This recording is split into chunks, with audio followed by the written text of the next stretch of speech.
Bienvenue à tous, vous êtes bien sur LMTV Sarthe. C'est le vendredi 17 novembre et ce soir, évidemment, une tranche d'actu d'une demi-heure avec à la présentation de l'actu Enzo Maubert. Bonsoir Laure, bonsoir à tous. Et au sommaire de notre journal, un invité unique, un homme politique engagé, maire de sa ville depuis 15 ans. Et oui, un défenseur des banlieues aussi. Nous recevons Gilles Leproust, le maire d'Allonnes. Avec d'autres élus, il a rencontré le président et la première ministre Elisabeth Borne en octobre dernier. Pour lui, il y a urgence à agir pour les habitants des quartiers prioritaires. Et vous avez peut-être des questions à lui poser. Alors voici la tablette où je reçois vos messages WhatsApp au 0670 672 792. Mais tout de suite, place à l'actu.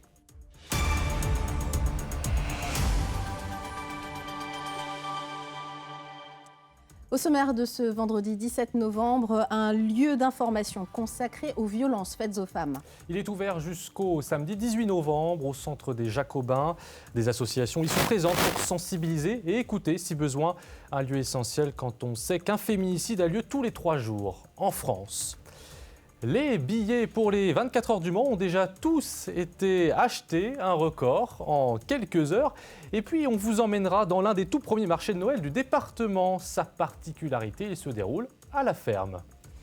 Mais on commence ce journal avec un espace éphémère dédié aux violences faites aux femmes au Centre des Jacobins du Mans. Et oui, alors il est ouvert à l'occasion de la Journée internationale des violences faites aux femmes qui aura lieu le 25 novembre.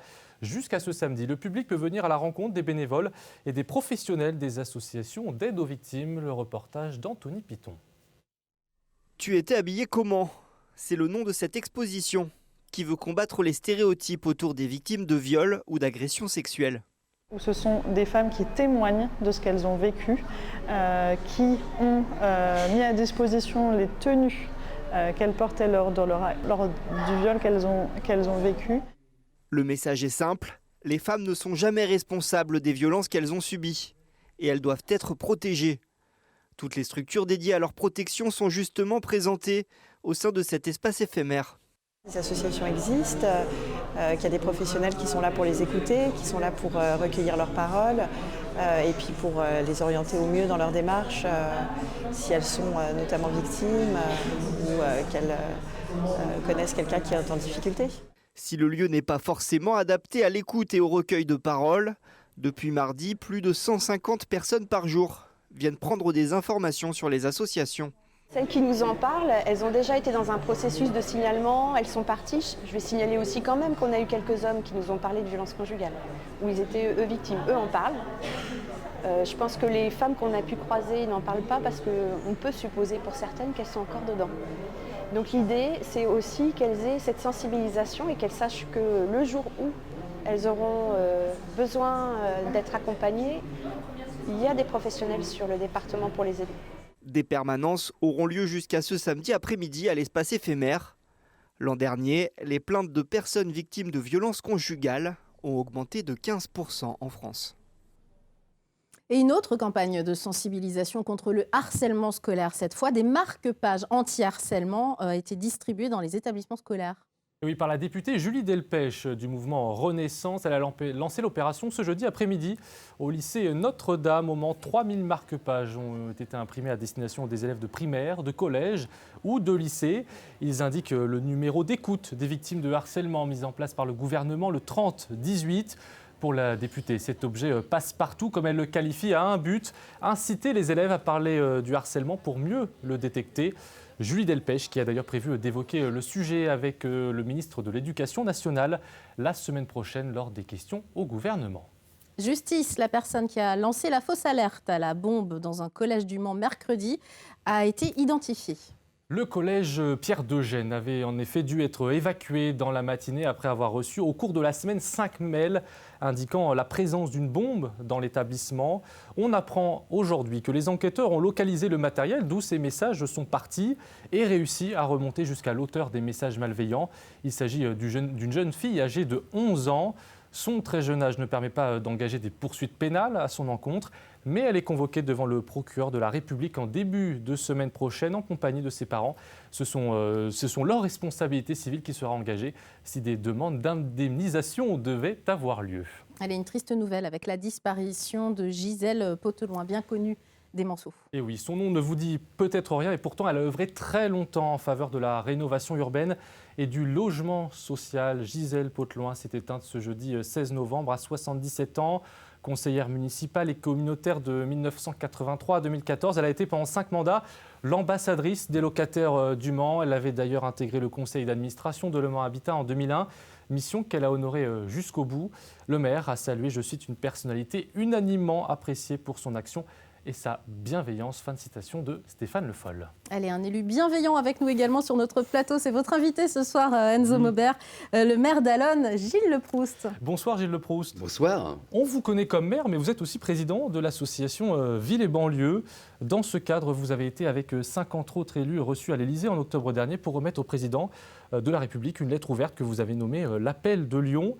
Plus qu'un appel, c'est un cri du cœur que vous avez remis au président pour qu'il prenne conscience de la crise qui se passe dans les quartiers populaires. Oui, tout à fait. Nous vivons ces derniers mois une situation difficile, où surtout les habitants vivent une situation difficile avec des questions de pouvoir d'achat. Et les réponses gouvernementales à nos yeux, et quand je dis à nos yeux, aux yeux des maires de villes et banlieues qui sont de diverses sensibilités, ne sont pas à la hauteur. Et donc nous avons souhaité, à l'occasion de 40 ans de notre association, de lancer cet appel qui s'intitule « Faisons République ensemble ». La banlieue n'est pas le problème, elle est la solution. Ça, c'est votre devise. Et ça montre que vous souhaitez aussi changer l'image des banlieues, justement. Bien sûr, parce que bien sûr, il y a des moments difficiles dans les banlieues, la vie des gens, tout simplement. Et puis parfois, il y a des trafics, d'autres aspects de la vie qui rendent d'ailleurs la vie difficile à l'ensemble des habitants.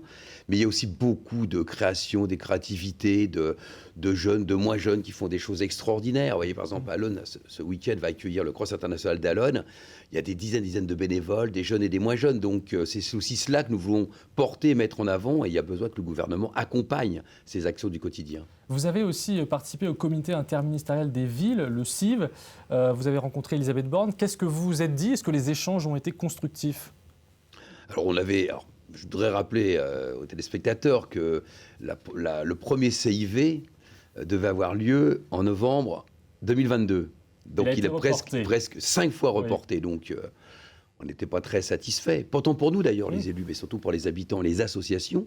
Donc il y a un certain nombre de mesures qui ont été prises qui vont dans un sens que nous trouvons positif. Je pense par exemple à l'extension des cités éducatives. Par exemple, on espère que Coulennes et Bellevue pourront pouvoir être éligibles à ce dispositif qui est très intéressant. Sur le défi écologique, nous avons obtenu que 15% du financement national soit, comme on dit, fléché sur les opérations de quartier prioritaire, parce qu'on ne veut pas que les habitants des quartiers aient la triple pleine. C'est-à-dire qu'ils payent cher leur énergie, et donc il faut les accompagner, notamment isoler mieux leur appartement. Vous voyez, donc voilà, donc il y a une série de mesures, mais pas à la hauteur des enjeux et des exigences et des attentes des habitants et des acteurs dans ces quartiers. En 2017, votre association avait déjà lancé un appel, l'appel de Grigny, au même président Macron d'ailleurs. Est-ce que vous n'avez pas peur que cette initiative, elle reste une nouvelle fois lettre morte, ou qu'elle ne vous satisfasse pas, pardon? Nous allons être très attentifs et exigeants. Nous allons rencontrer prochainement le cabinet de la Première ministre et de la secrétaire d'État. Je rencontre le 1er décembre le ministre du Logement.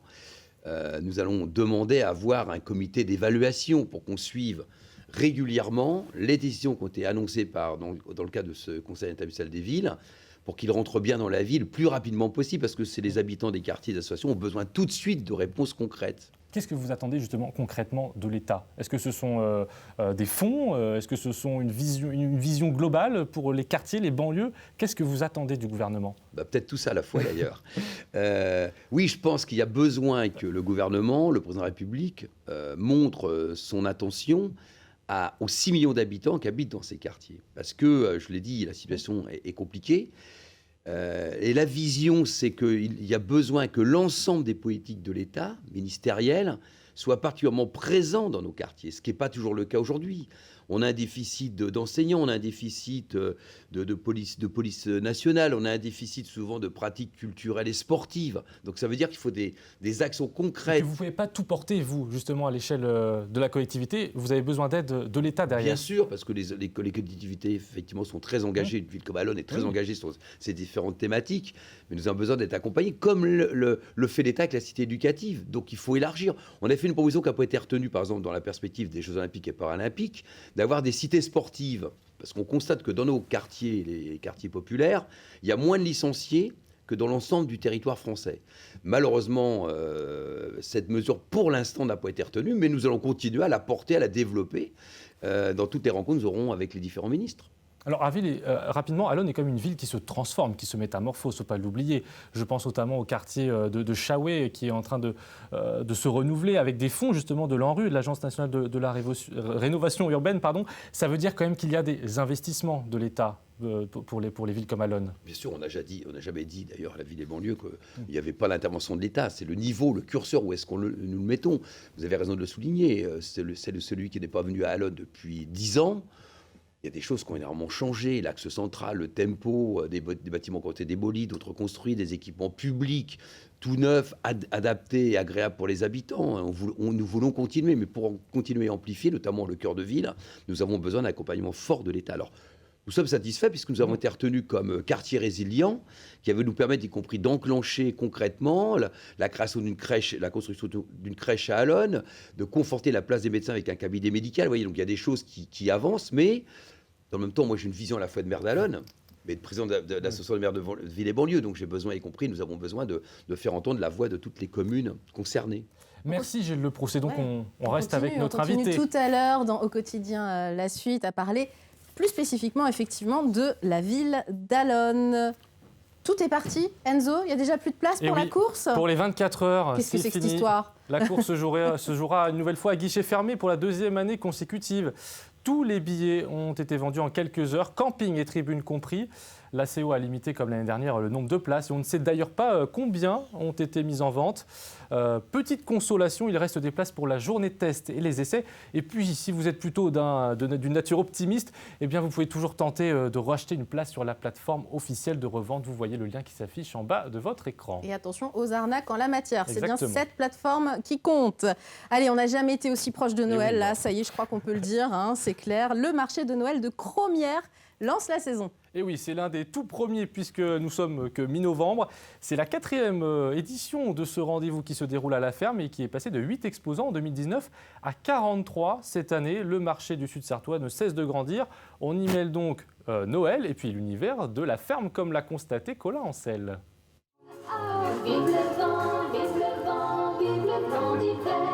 Oui, les fêtes de fin d'année approchent déjà. À Cromières, la saison des marchés de Noël est lancée dans une ferme, à l'Étournière. On a envie de décorer notre ferme pour ce moment-là et puis vraiment mettre dans l'ambiance notre exploitation. Et c'est en plus le premier marché de Noël du moment. Donc voilà, ça fait toujours plaisir aux gens de venir découvrir le premier marché de Noël et se mettre un peu dans l'ambiance. L'an dernier, l'événement a drainé entre 2500 et 3000 personnes sur le week-end, venues rencontrer une 30aine d'artisans et producteurs. Cette année, ils sont 43. On a à cœur de jamais avoir de doublons. Voilà, on a un producteur de fromage, on a un producteur de savon, on a une vannière. En fait, on ne veut pas multiplier. Parce que là, on a fait, je ne vais pas vous mentir, on a fait au moins 100-150 refus. Parmi les artisans et producteurs locaux présents, certains sortent de l'ordinaire, comme cet éleveur d'autruche, un produit prisé lors des fêtes de fin d'année. Sur les marchés de Noël, nous, les inscriptions, on en reçoit toutes les semaines quasiment. À partir de septembre-octobre, on a eu 2-3 inscriptions qui tombent toutes les semaines pour les marchés de Noël, mais on ne peut pas être partout non plus, donc on fait une sélection après. Voilà, on m'a dit il y a un beau petit repas le soir, il y a une bonne ambiance, donc on essaye. Même si le pic de fréquentation est à prévoir ce samedi, ce marché assez éclectique et local attire des visiteurs dès son ouverture le vendredi. C'est du direct en plus, il n'y a pas d'intermédiaire et la qualité est là en général. Là, on a acheté un peu de farine bio et j'espère qu'on en sera content, quoi. La ferme de l'Étournière organise 2 marchés dans l'année. Le thème de cet événement estival prévu les 31 mai et 1er juin prochains sera le Far West et sa mascotte, ce petit veau du doux nom du Kiluc. Alors un petit steak d'autruche, Enzo, pour Noël? Oui, j'aime bien les viandes comme ça, le gibier, l'autruche. C'est original. Je vais me laisser tenter. C'est original. Allez, je vous laisse réfléchir à ça. Une petite page de pub là tout de suite, la météo, et on se retrouve pour Au quotidien la suite avec Gilles Leproust.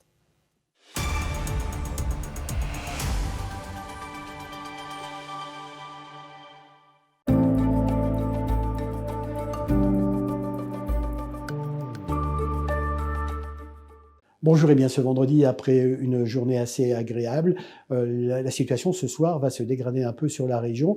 Les nuages vont devenir de plus en plus présents, annonçant une nette dégradation pour ce week-end. En tout cas, au cours de la soirée, dans un premier temps, nuages et soleil se partagent le ciel, les températures assez homogène, entre 10 et 11 degrés. On attend 10 degrés au Mans. Et là, voilà la dégradation pour votre samedi. On va retrouver le matin déjà un ciel couvert avec des pluies continues, des températures au petit matin forcément assez douces sous cette grisaille, entre 9 et 10 degrés, situation qui va durer jusque dans l'après-midi, où là, les températures vont grimper d'un seul coup. Regardez pour votre samedi après-midi, les nuages vont glisser lentement vers l'est. À l'arrière s'installe ce ciel de traîne, une traîne qui sera aussi assez active, mais regardez les températures maximales, on est parfois 4 à 5 degrés au-dessus des normales de saison, puisque au meilleur de l'après-midi, on attend entre 16 et 17 degrés. Un petit mot sur la tendance de votre dimanche.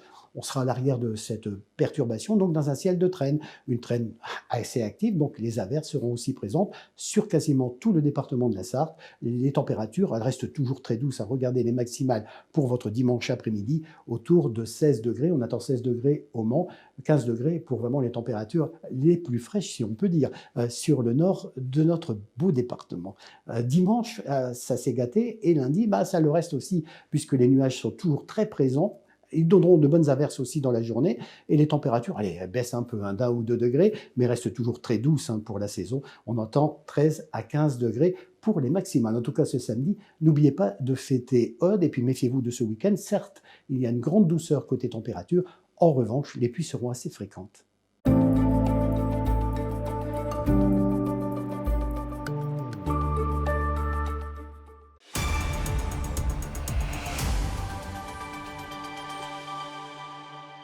De retour sur le plateau de Quotidien La Suite, et vous le savez, on commence par la qualité de l'air. En ce vendredi 18 novembre, l'air était toujours moyen.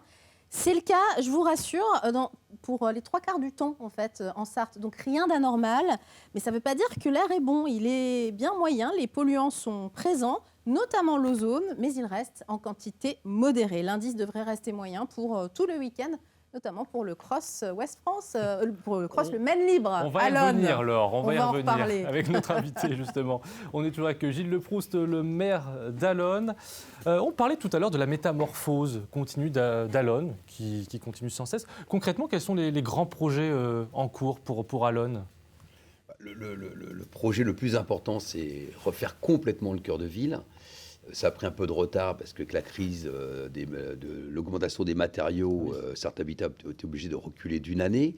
Mais dès juin 2024, il y aura la première pierre de ce qu'on appelle l'îlot A, mais qui est, en gros, ça va être au bout, en face de la mairie d'Allonnes, de reconstituer une résidence senior, d'y remettre des commerces et du logement, plus l'antenne, la gestion de certains habitats. Donc voilà, donc ça va profondément métamorphosé, oui. Puis ensuite on pourra complètement raser le centre commercial pour reconstruire également sur ce lieu, pour avoir une ville qui évolue comme les besoins des habitants évoluent. Je crois que c'est aussi un des enjeux de la rénovation urbaine. Les commerces de proximité.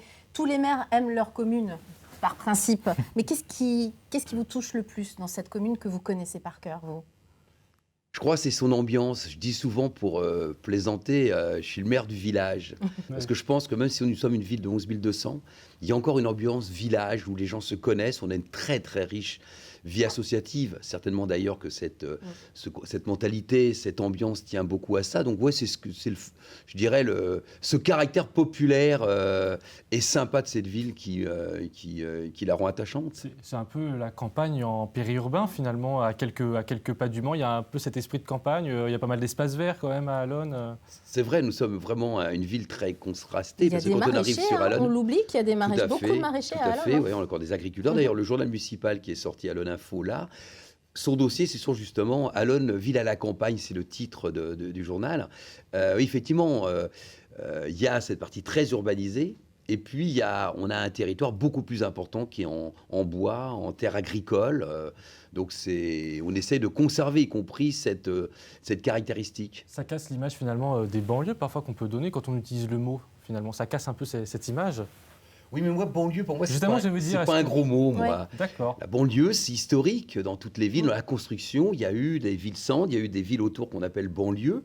La question qui est posée, il ne faut pas qu'elle soit mise à l'écart de cette construction. Il faut qu'elle soit complètement intégrée et que notamment les habitantes et les habitants qui y résident puissent avoir accès aux mêmes droits. Et y compris la ville d'Allonnes est une ville très, très engagée sur le service public parce que pour l'accès aux droits, ça passe automatiquement par le service public.